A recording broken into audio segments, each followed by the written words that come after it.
Hello and welcome to United Bias. This week, delighted to be joined by the entire crew. Slides here with me, Ruben's here. Hey guys, how's it going? How's it, Kieran?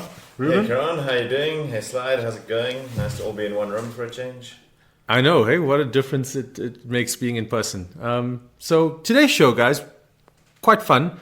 We're going to do a season award show. So Premier League based seasons award show, and we're going to call it the Tubbies. The United Bias, so add some prestige. We're going to be handing out a few Tubby awards today. So let's get into it. And one of the unique awards that we thought lacking in everyone else's shows is a Dickhead of the Season award. Now, like always, there's a few dickheads floating around, aren't there, Slide? Yep, no, 100%. I think a few names come to mind. And this is football after all. It is. So I think Ivan Toney comes to mind, obviously with his betting scandals. Yeah, imagine betting against your own team. I mean, it's a way to feel better after a loss, I suppose, but you walk away with a few quid in your pocket. It's crazy. Either way, you're a winner. Somebody's a winner. Yeah, somebody's a winner. Well, I think I did hear it was only the games he didn't play where he bet against them, right? That makes it better? I think so, because it means he's not actually match fixing as well, right? Yeah, but hey. Or maybe it's confidence. Maybe he's like, I'm so good. I'm the one who carried this team. Yeah. These guys are going to lose if I'm not playing. I mean, considering what he was doing when he was on the pitch, I would do the same thing. Yeah, I mean, I guess he's a that's an interesting one. Pretty bit of a scumbag actually to bet against your own team. Okay, anyone else that springs to mind, Ruben? There's a guy that used to play for Man United, and now he's got some Farmers League where he played Plumbers League and No. You're not talking about that guy. I mean, surely, absolute dickhead of the season has got to be our very own ex-Cristiano Ronaldo. Piers Morgan interview smashed it. Yeah, that's spectacular dickhead, to be honest. That's just grade A dickhead. Legacy in tatters. Although someone pushing him pretty close, I would say, is Antonio Conte, who just had an absolute meltdown and threw everyone under the bus. Players, fans. I mean, his own wife was probably thrown under the bus in one of his tirades, for all I know, right? No. I don't know. Yeah, he blamed any and everything, but he clearly had a mission to leave Spurs, right? I mean, he wanted out. He just couldn't just say it so in point blank. I need out.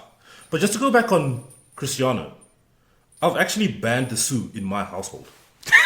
Now that's just good parenting right there. That's just good parenting. I don't know about you, Ruben. 2 weeks grounding for suing in my house. That's exactly right. Listen, if doing the sue is ban-worthy, surely that makes Cristiano a dickhead of the season.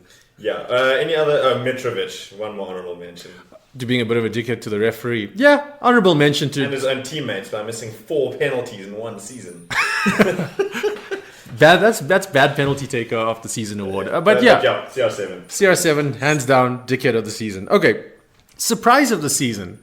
And there's lots that fall into this category. I mean, with numerous. You can look at it at an individual level, at a team level. Many things happened in this crazy world of football.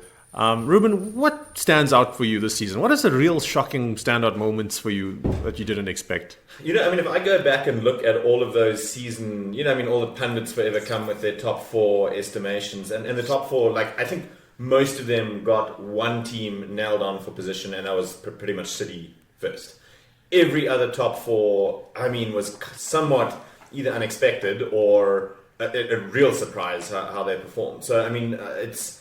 Newcastle, Arsenal in weird league positions, Spurs, Chelsea performing terribly. It's a really topsy-turvy season.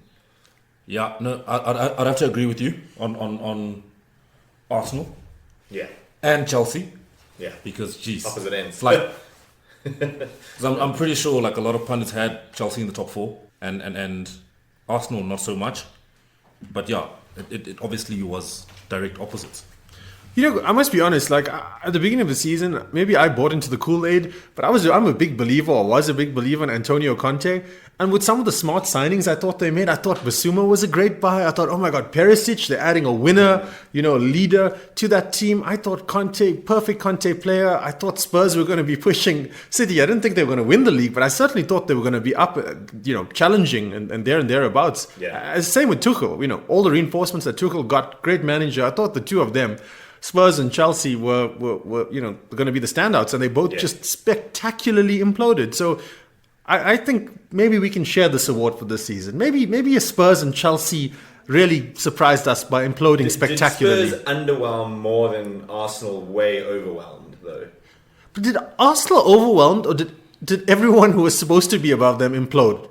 I.e. Liverpool, Chelsea, Spurs. Yeah. I think Arsenal overwhelmed. That's what I think. Because you look at the wins that they had. Okay, it's never mind the results the other teams had, but on merit, on their own, they actually overwhelmed. They actually did have quite a good season. I mean, they were both about a 30-points difference on the previous season, right? Yeah, that's pretty insane when you talk it that way. Okay, Arsenal, Chelsea. We split it. Spurs. Surprise of the season. It's a London surprise. Okay, right. So on to most improved of the season. And we're going to look at it from an individual perspective and not a team perspective. And most improved, there's several interesting ones that come to mind. We've created our own shortlist here, and I'm just going to go through it quickly just for the audience. We've got John Stones, Jack Grealish, and then Marcus Rashford, of course, and then basically all of Arsenal and Brighton, because they were all just incredible. There's too many to list. So, Slide, how do you stand out in such a difficult task in terms of most improved? Because all of them fit that bill. Yeah, so I think you're going to have to sort of try and isolate if it's a tournament or, look at it holistically. But my pick would be Jack Grealish, purely based on the chances created and his ability to do what he's brought to do by Man City. And he's actually lived up to the 100 million price tag. Yeah, people called him a flop 1 season ago. That's exactly right. So he's actually lived up to expectations, and he's now delivering, and he delivered this past season. So I would sort of give it to Jack Grealish. I mean, yes, as a Man United supporter, I would want to say Marcus Rashford, but I think Jack Grealish, obviously, because treble and everything, but he's the one single player who's created the most chances in the Champions League.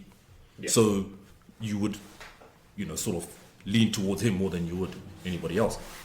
It's a good stat. I'll go out to bat for Marcus Rashford here, because if we think about it's a funny one because he had to go so far back to get the most improved award. So if you think about his previous season, it's 5 goals or something like that across an entire season from a guy that was meant to be one of our leading lights. Shocker. And then immediately turns it around with a 30-goal season. That's a pretty huge improvement, no matter how you paint it. And especially if we look, Premier League, okay, it was alright. What was it? 18 goals, end of the season. But across the season, really performed in the cups. Was responsible for a lot of our good cup runs. So, I'd like to go out to bat for good old Marcus. But if I'm to use the eye test, I would probably pick Martin Odegaard, because he's been playing pulling all the strings there. Yeah. He's been pulling some strings there for Arsenal. So, eye test, for me, Martin Odegaard.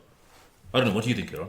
That's interesting. I kind of can see both your arguments, but I'm sort of going a different direction. For me, it's Moises Caicedo. I like the levels this guy shot up with. Last year, he was decent. He had a decent little season, but this season he's just been incredible, and it didn't matter what position he's played in. He's played, but for his age in that position, especially a kind of a holding defensive style midfielder at 21. Yeah, and he also played right back, and he looked fantastic at right back. Like honestly, the guy is incredible, and I think he's probably one of the most sought after young midfielders in world football at this moment. Just under that, not quite the Bellingham bracket, which is obviously just a standalone generational freak. But I think Caicedo is an incredible talent, and the stuff that you see from him, he's just a machine, and sky's the limit with the guy. So for me, I think Caicedo's made the biggest leap. I think Rashford, Rashford did great, but he regressed in order to get. We've seen high levels from Rashford before. He's almost come back to the mean, if you will. Yeah, he's just where he should be rather than improving. Yeah. So for me, it's Caicedo, and I know we kind of split here. So anyone feels really strongly about their pick that wants to give the award to? I feel strongly about Jack Grealish, but it's only based on. At the end of the day, you know what? I will propose an award for Jack Grealish. Can we retroactively give him Dickhead of the season for that stupid headband that he insists on? Or celebrating like there's no tomorrow after winning a trophy. But anyway, that's neither here nor there. That's true. Yeah, he drank himself into virtual alcohol poisoning. Triple. That's it. Yeah, let's move on. Give it to him. No, but not most improved. Don't give that to the lad. Give him his alcohol. Yeah, I can't get behind Jack Grealish. I'm sorry, I just can't. But he's not even a nailed-on starter. Can you really be most improved if you're He's actually started the most. He's played for City. But most for City means what? 2,000 minutes, I think, in the Premier League, compared to some other guys like Bruno Fernandes, over 3,000 minutes. Yeah, but you can't really compare that, because look at the squad depth of Man City in comparison to Man United. Okay, Slide feels strongly about it. We'll give it to Grealish. if you love the man that much. I don't, but yes, I'm just giving him merit. Where's due? Okay, so let's go into signings of the season. So there's a few things here. We're going to do flop of the season first, and then we'll go to the actual signing that worked out. So flop of the season, there's a few interesting contenders. There's a few noticeable names on flop of the season. So just on our shortlist, we've got Mikel Mudryk, Cucurella at Chelsea, Koulibaly at Chelsea, Skimaka at West Ham, Phillips at City, and then Richarlison at Spurs. Ruben, just going through that list, and I mean, all these guys were pretty bad in different degrees. What really stands out to you here? What are you feeling? I almost, you know what the thing is about Mudryk and the other sort of Chelsea nominees. I mean, I think, but he so perfectly captures that just absolute, this train has no brakes transfer approach that Chelsea have taken. Throw 600 million at transfers and see what sticks. That's just a bizarre way to go about things. And I mean, I think, his flop, and I mean, at 80 million, I mean, can you imagine, some other clubs that spend 80 million, United, Arsenal, if they just spend 80 million and a guy flopped that hard, you'd never hear the end of it. He's just one of a sea of sea of blue flopping players. I mean, it's, I don't know, he's emblematic of something. That's why I would vote. United is an outlier in terms of expenditure. We just overpay for anything and everything, really. Yeah, pretty much. United tax, yeah. I think for me, I would agree. Mudryk, number one flop of the season. He was touted to be the player for Chelsea when they signed him, and obviously didn't turn out to be anything. I don't know how many goals did he been scored for Chelsea. Let's have a quick look. Because he didn't come in and do anything. I mean, Koulibaly, another one. The one thing I remember about Koulibaly was that one screamer of a goal that he scored off a corner kick. Jeez, that was... And I thought, you know what? This could be, the uprising of the great Koulibaly that once was wanted by Man United at some point. Mudryk, two assists, 0 goals. 17 appearances. So I think you're both incredibly harsh, and I think you're way off the mark here. Firstly, the kid's 21 or something. He got signed in the middle of the season into a team that was failing. Just spectacularly imploding. So I think it's really harsh to call him flop of the season. He's only had 6 months. I think he gets a bye. For me, some of these other guys, Cucurella, 60 million pounds, looks awful. He looks like a Wan-Bissaka on the left hand side of Chelsea's defense almost. He just woeful, average on the ball. But that's always the thing about those system teams like a Brighton, right? You always worry, and even Caicedo. I mean, you go for a guy. You think he's looked really good in that system, and then he arrives at a big team and just... I actually thought he was going to do wonders under Graham Potter when he actually then joined Chelsea. Yeah, well, you would think, yeah. Yeah, and there's so many. And then Koulibaly, similar. Great experience, highly regarded, obviously part of a team that just failed. Then the Skimaka came in, big money for West Ham, high expectations, didn't fit. But again, I think that's just the wrong player for the system, so I'll give him a pass. And then you I get think there's a real headliner here that you're about to mention. Yeah, then there's Calvin Phillips, who I think is laughable. He's been laughably bad. If he was a Manchester United player or even an Arsenal player, at a big club, someone at a big club, then Club with fans. yeah, with actual fans, you wouldn't hear the end of it. But because it's City and they hardly have any fans. Let's be real, relatively speaking. You don't hear it. But the guy hasn't played it. It's a joke. So he stands out for me. But I think number one for me has to be Richarlison, because I'm a big fan of Richarlison. And when Spurs signed him, I said, actually, United could have really done with Richarlison. I rate him. I still think he's an excellent footballer. He shows it with Brazil in the World Cup. He's shown it previously at Everton. But for some reason, it just hasn't worked out at Spurs. And maybe, again, it's a symptom of the nonsense that was going at Spurs. Yeah, and they were just really poor. And you're fighting with Harry Kane for that spot. And, there's only one winner when it comes out to that. But I think Richarlison, 2 goals? In the Premier League, one Premier League goal. I think it has to be him. £60 million, a proven Premier League player. Brazil's number 9, 1 goal in the entire season. Yeah. That's a disaster. So, congratulations, Mr. Richarlison. You win the first Tubby for the worst signing of the season. Do you remember Chelsea signed Buddy Ashil? Yeah. But Buddy Ashil's also a kid, right? Yeah. He's also a kid, and he's for the future. So, again, I'm not the one who's going to throw kids under the bus when they've had a slow start, particularly if they're in teams that are a bit disjointed. So I'm not here for that. Yeah, I'm not here for that. But he's got a future, and I think he'll be a good player. Yeah, sure. Richarlison, well done. Well done to you. Congratulations. And then, of course, into signing of the season, as in the one that worked out the most. There's several. There's many big hits, and of course, the obvious one is Haaland, for whatever the fee was with back end deals and who knows what's going on. But he's a robot. I guess is the only truth or anything that's been revealed that seems to be legit is his wages. Which is that's astronomical. Yeah, 800 and something, 875 a week. Is that right? What? Is that legal? Yeah, it's something ridiculous like that. Yeah. Yeah, that was always going to be the case when that release clause came in with his Dortmund move. I mean, that clause basically was you guys are getting him for 2 years, and then there's going to be an absolute feeding frenzy between the biggest clubs, and whoever can dish his father agent the most and his agent the most and line people's pockets the most was going to be the one that walked away with that deal. Kind of a sad set of affairs, but yeah. So let's move on from that freak.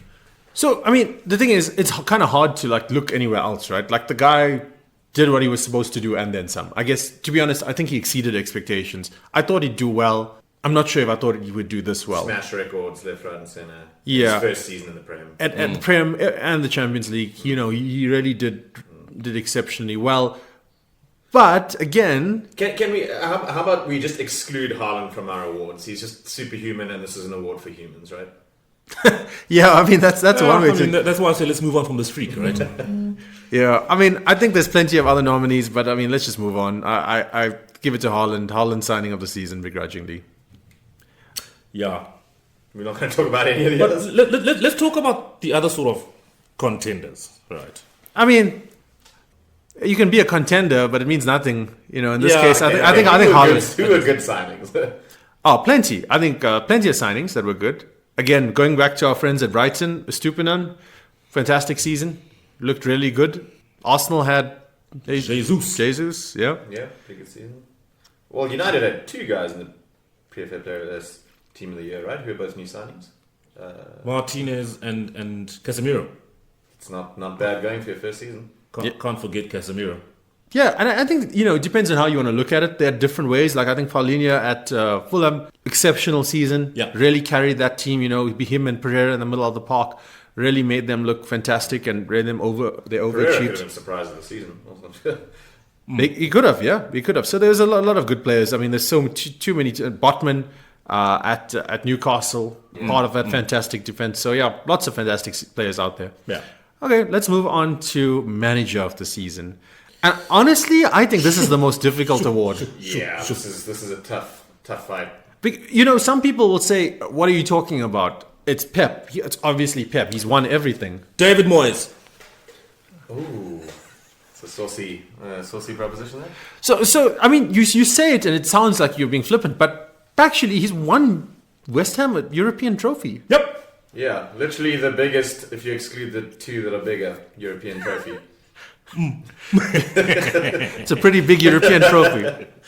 So, no, but jokes aside, David Moyes gets a shout just for winning a European trophy. That's massive. Yeah, no, it's a decent achievement. Very, very credible. Then you spoke about Arteta. Obviously, it has to be Arteta because you guys were arguing that Arsenal overachieved and surprised you, the biggest surprises this season. Then surely Arteta deserves some mention or right at the top of this contenders list. Mention, yes. Yeah, and I think that's as good as it's going to get. Like, it's a mention. Yeah, like he was running at 8 games before the end of the season. He was probably nailed on. But you got to get your team over the line. You know, that's part of being the best manager of the season. Yeah. I mean, if you've got a knife and a gunfight, how do I expect you to be the victor in this battle? So I think. Okay, so what, you must get best combatant for getting a few cuts in. I think context matters. Okay, what are the? Okay, so it's what were your expectations and what were your end achievements, right? It's kind of the difference between those. Absolutely. You know, and also what were your tools at your disposal and how did you elevate them? Right. So if you look at it, at the beginning of the season, everyone expected City to win. Maybe some people, the odd person might say Liverpool or whatever, but pretty much unanimous. Everyone said City were going to win. Yep. Every pundit had City. Well, half of them said Liverpool. Okay. But doesn't matter. Liverpool imploded. Doesn't matter. So there's that. How many people thought Arsenal were going to finish second, let alone in the top four? Yeah. Like most people didn't have Arsenal in the top four. Like it was City. It was often Chelsea, Liverpool, and then mostly Spurs. That was the top four going around. Okay, but nobody had United. Well, very few had United in the top four, and we actually walked away with a trophy. We're not talking Ten Hag manager of the season here. You know why all these? Yeah, look, I mean, there's managers that have come in and done a job and done a madness. So you look at Aston Villa with Unai Emery. Unai Emery, and then you look at Newcastle with Eddie Howe. Yeah. Right? All great achievements, yeah. Not even expected to be in the top four, but lo and behold. Yeah, you know? and De Zerbi coming in sort of a previous season under tricky circumstances, losing some personnel, losing some backroom staff, putting them to a very, very credible finish as well. Not just the finish, but the performances. They look amazing. Brighton look incredible. Yeah, I mean, literally their basic entire midfield is in the team of the year. I mean, yeah, and we said, how do you choose the most improved player when the whole Brighton team seems to have gone up levels? And then to get a team winning with Danny Welbeck up front. It's crazy. Danny Welbeck was performing, bro. Exactly, because of De Zerbi being that good, apparently. Wait, so this He's is got talent. He just needed to be unlocked. Wait, and then you guys haven't even mentioned Marco Silva. So Fulham came up. Yeah. Everyone expected Fulham to get relegated. And they were comfortably in the top half of the table most of the season. I think they finished comfortable mid-table now. But that's an exceptional job. No one saw that coming. Yeah. And if you said you saw them finishing mid-table, I'd call you a straight-out liar. Yeah, they were proper, or everyone had them not nailed on, but relegation. So by that metric, if you're saying you're expecting this team to get relegated and they finish mid-table, that's a huge overachievement. So to me, that's a far more impressive achievement than Pep winning a title that we expect him to win. Pep. How's about our guy who got a call at 6 a.m. to be fired, Gary O'Neill? Yeah, look, I mean, it was a heck of a job with Bournemouth keeping them around. Same thing. I'm kind of speechless about that development. We didn't touch on it, but Gary O'Neill takes over from Scott Parker, who says this squad is rubbish. It's impossible to stay up in the Premier League. They were down and out towards the bottom of the league. And Gary O'Neill does a madness. He turns them around and they go up, stay up relatively comfortably. Then gets fired inexplicably. So I don't know what to make of the getting fired part, but absolutely he deserves a shot for manager of the season. I mean, this is tough, boys. This is a very tough one.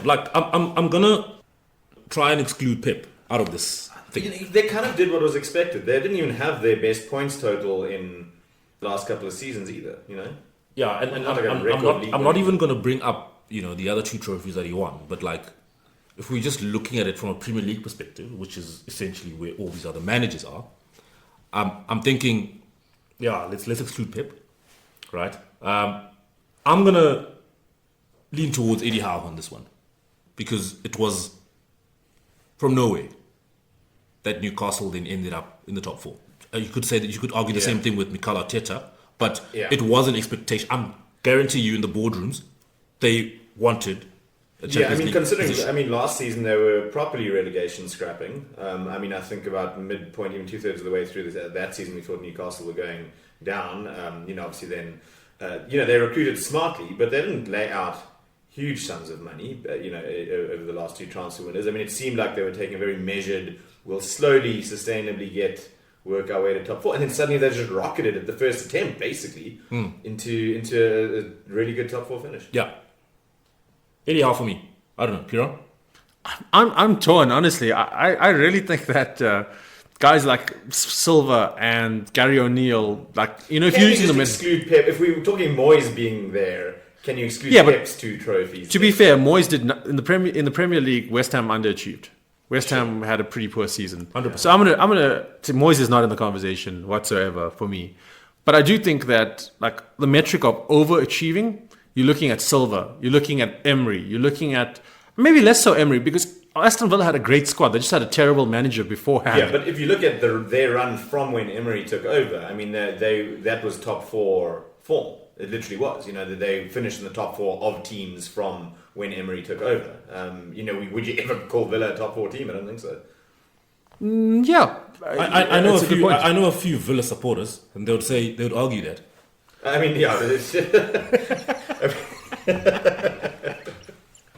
But let's just be realistic for a second. and taking over a team that was sitting in the kind of position they were sitting in, I think it's not a bad shot. Got them into Europe. He did. I don't think it's a bad shout, but I think going back to your point about Arsenal and the improvements that they made and how the players seem to have developed, and I think it's the parallels between Arsenal and Brighton with De Zerbi. I think in terms of the progression and how many of those players, young players, look amazing, look so much better, and that's largely down to coaching.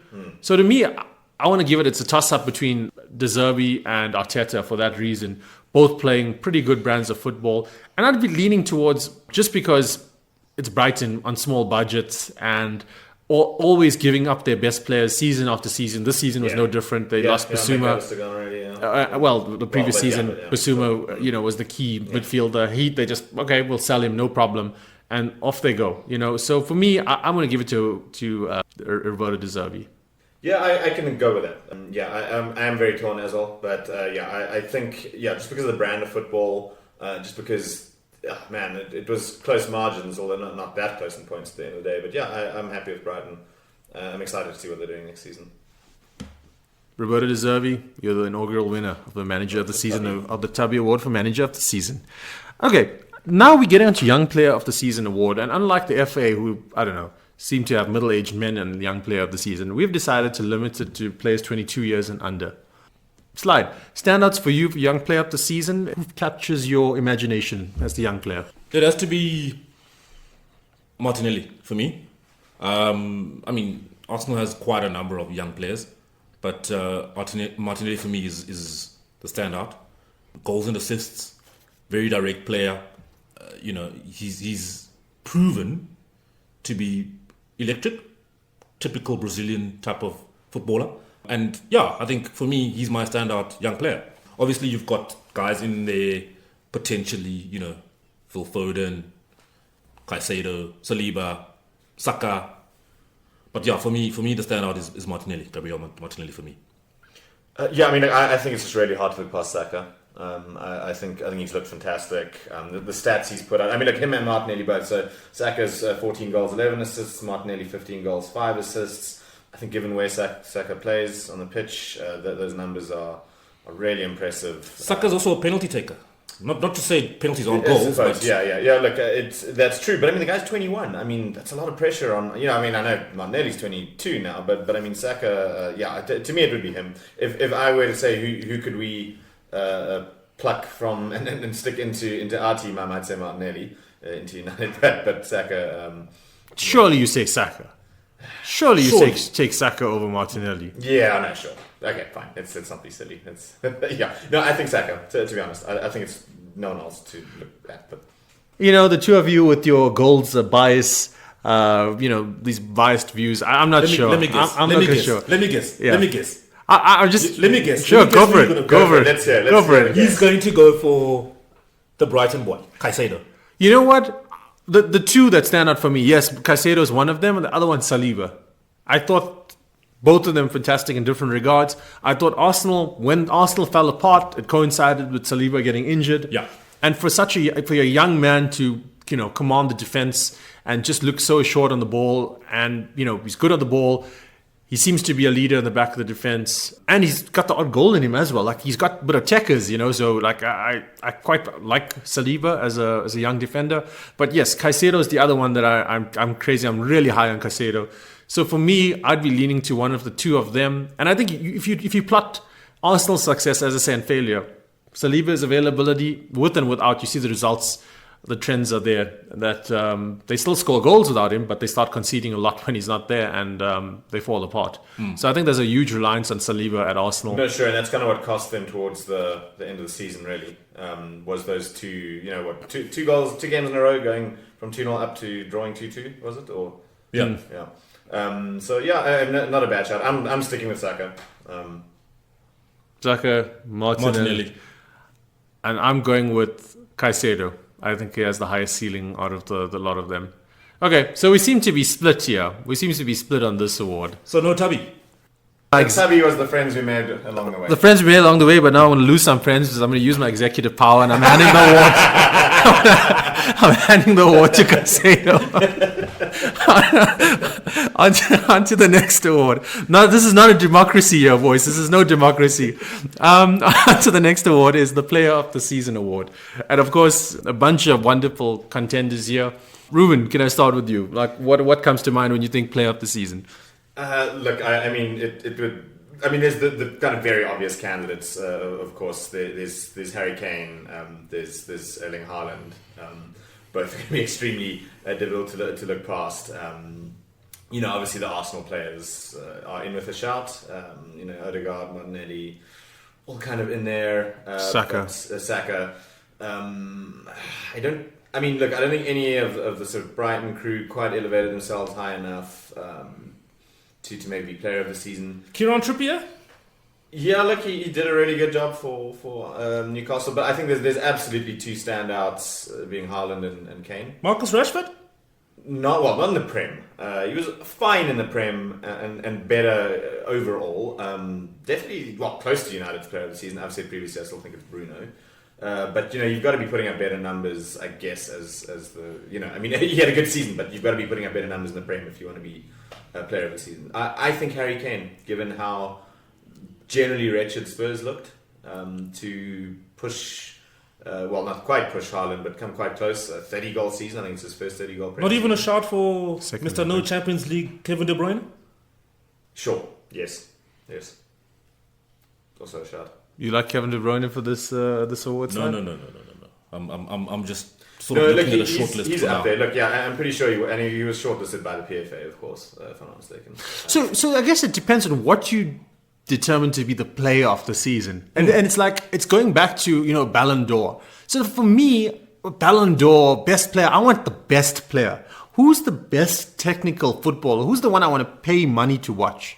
So the Ronaldinho award. Yeah, but the most skillful player. That's what football is about, right? We want to see skill. We want to see talent, And so Haaland is a robot, right? No doubt about it. But you look at a Messi, and that's just different, right? That's just poetry.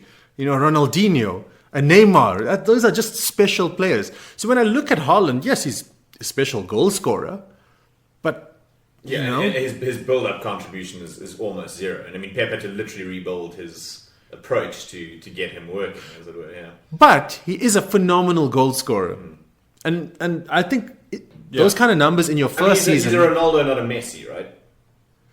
Older Ronaldo. Goal scoring Ronaldo. Yeah, so prime, 40, 50 goal a season, day in, day out Ronaldo. But Messi put up those numbers and was much more of a creative outlet. Let's not get into that GOAT debate. Yeah, we're segueing here too much. But I still think, is it enough to give him the award because he just scored the most goals for the best team? And it's quite possible that he can, given his young age, new league, the pressure he was under.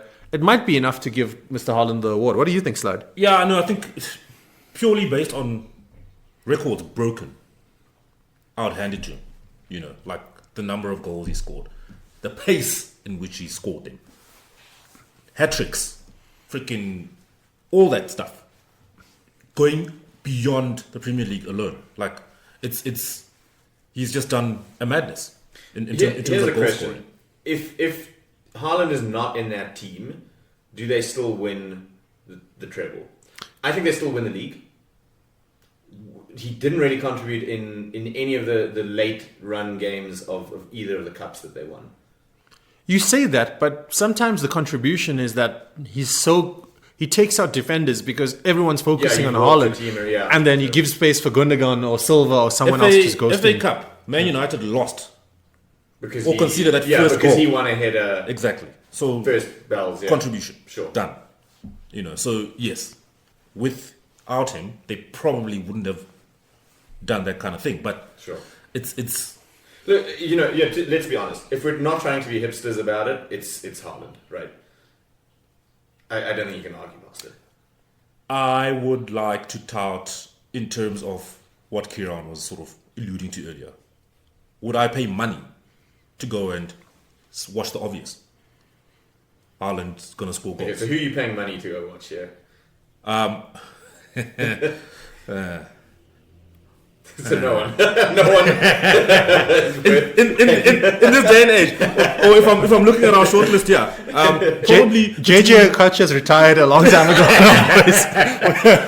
it's like if I'm looking at our shortlist, I'm only picking two players here, and that's either Martin Odegaard or Kevin De Bruyne, purely based on De Bruyne is a goal contribution sure. and what they bring to the game. That's it. Yeah, I can see an argument for De Bruyne. Probably the best midfield in the Premier League. Well, ironically, they won the Champions League final because De Bruyne went off injured. Well, I guess.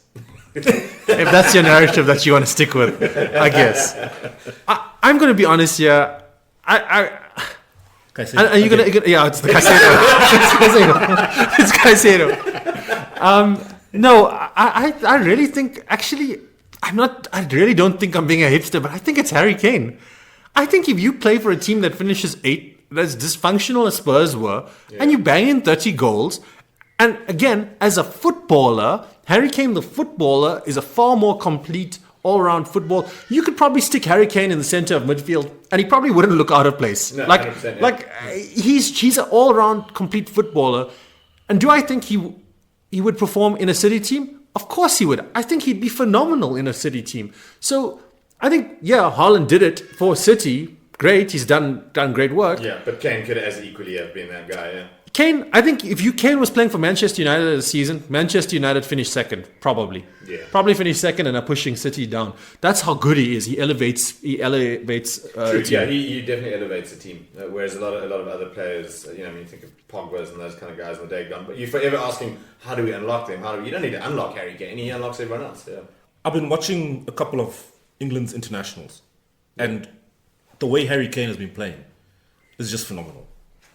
The way he drops into sort of pockets and just plays that 10 role is just phenomenal.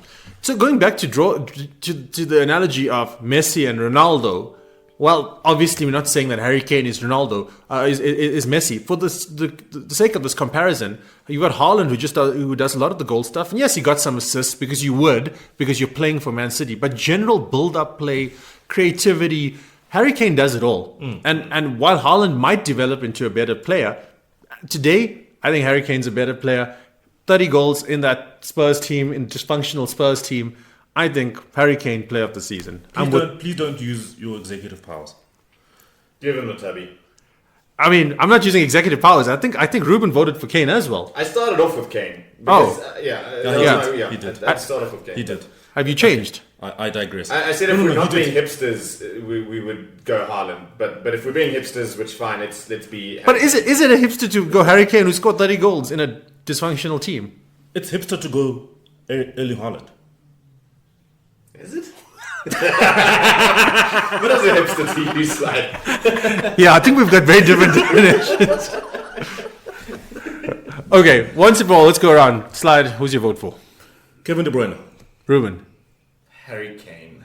Harry Kane. Harry Kane takes the award The official Tubby. It's going to be very embarrassing when Haaland wins a Ballon d'Or, by the way. Yeah, I mean, this is, you got people vote for people who score goals generally, and he scored the most goals. That's what happens, right? But it wouldn't surprise me if he finishes first or second. Well done, Harry Kane. You can come and pick up your award in You may not anytime you have want. you may not have a Premier League trophy, but you've got a Tubby, and you're always welcome on the show, Harry Kane. So with that, I think it's been a great show. The first official Tubbies, the inaugural Tubby Awards. So thanks for those of you that listened, and we'll see you next time.